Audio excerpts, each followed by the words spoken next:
नमस्कार, मैं हूं देवांजलि मोइत्रा। भारत विविधताओं का देश है। यहाँ न जाने कितनी ही जातियों, कितने ही रंग, कितने ही धर्म के लोग साथ में सौहार्द के साथ रहते हैं। लेकिन हिंदू धर्म के लोगों की तादाद भारत में सबसे ज्यादा है और देश की सबसे बड़ी पार्टी बीजेपी को भी हिंदुओं का हितैषी माना जाता है। लेकिन आरएसएस को लगता है कि भारत के सबसे बड़े तबके के खिलाफ रणनीति बनाई जा रही है। हिंदुओं के खिलाफ साजिश को अंजाम दिया जा रहा है। दरअसल आरएसएस प्रमुख मोहन भागवत धर्म संसद में सबरीमाला मंदिर में महिलाओं की एंट्री पर टिप्पणी कर रहे थे।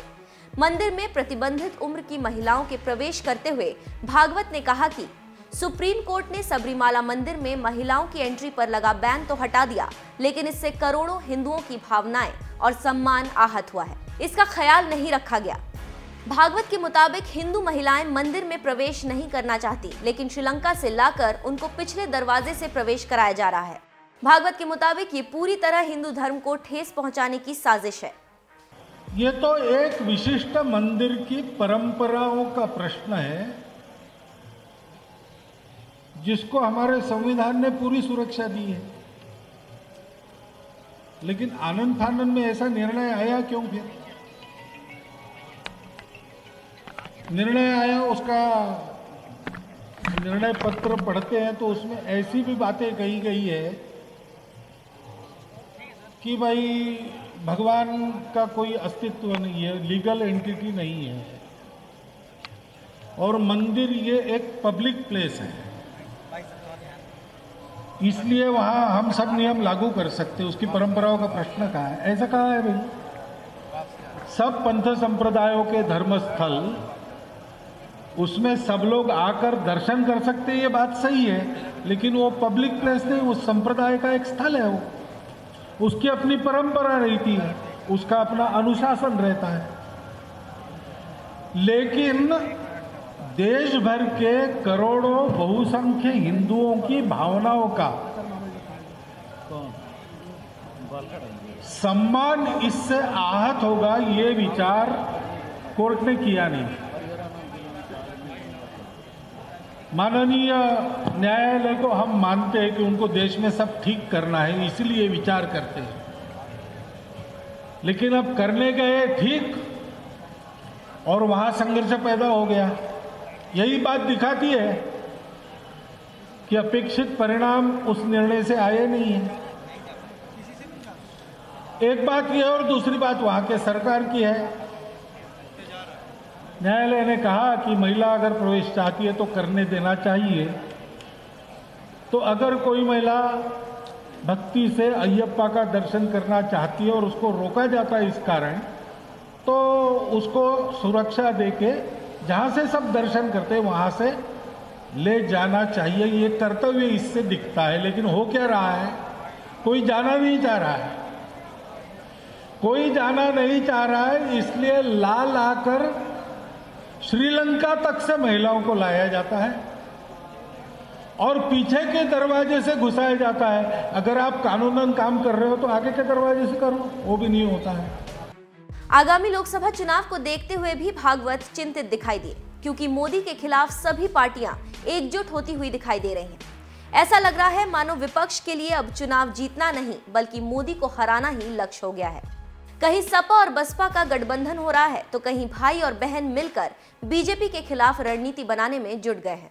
भाई बहन से यहाँ हमारा मतलब राहुल गांधी से है, जिन्होंने अपनी बहन प्रियंका गांधी को सक्रिय राजनीति में उतार दिया है और पूर्वी यूपी की कमान सौंप दी है। वहीं पश्चिम बंगाल में ममता बनर्जी भी बीजेपी के खिलाफ रणनीति बनाने से बाज नहीं आ रही। भागवत के मुताबिक भारत तेरे टुकड़े होंगे इंशाअल्लाह बोलने वाले साथ मिलकर हमारे समाज में महिला पुरुष में भेदभाव की बात लोगों के दिमाग में फैलाने का काम कर रहे हैं। ये कपट है।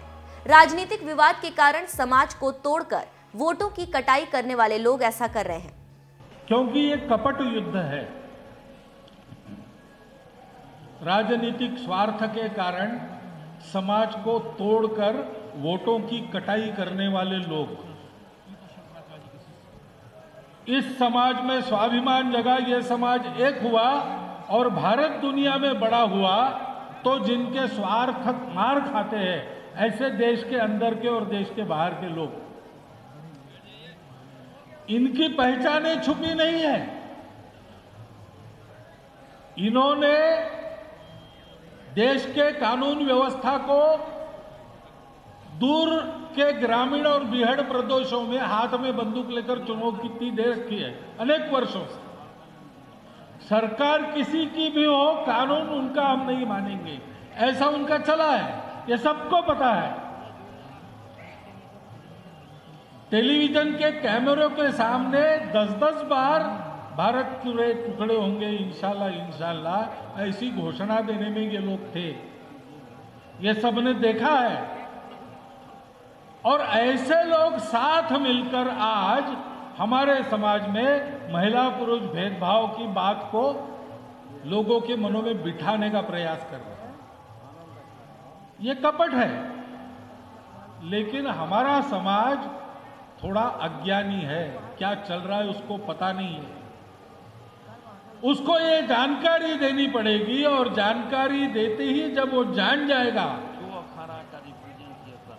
तो एक नहीं अनेक बार ये सिद्ध हुआ है कि परिस्थिति का पूर्ण संज्ञान लेकर अगर हिंदू समाज खड़ा हो जाता है तो उसको तोड़ने की और उसको परास्त करने की दुनिया में आज भी किसी की क्षमता नहीं है। देश के मौजूदा हालात को देखते हुए आरएसएस प्रमुख मोहन भागवत का चिंतित होना लाजमी ही है। ऐसे में अब 2019 लोकसभा चुनाव के परिणाम के बाद ही साफ हो पाएगा कि भागवत के मुताबिक हिंदुओं के खिलाफ रची जा रही साजिश का अंजाम क्या होता है। बीजेपी को हिंदू धर्म के खिलाफ बनाई जा रही इस रणनीति का नुकसान होता है, या फिर पार्टी 2014 की तरह ही 2019 में भी अपनी साख बचाने में कामयाब हो जाती है।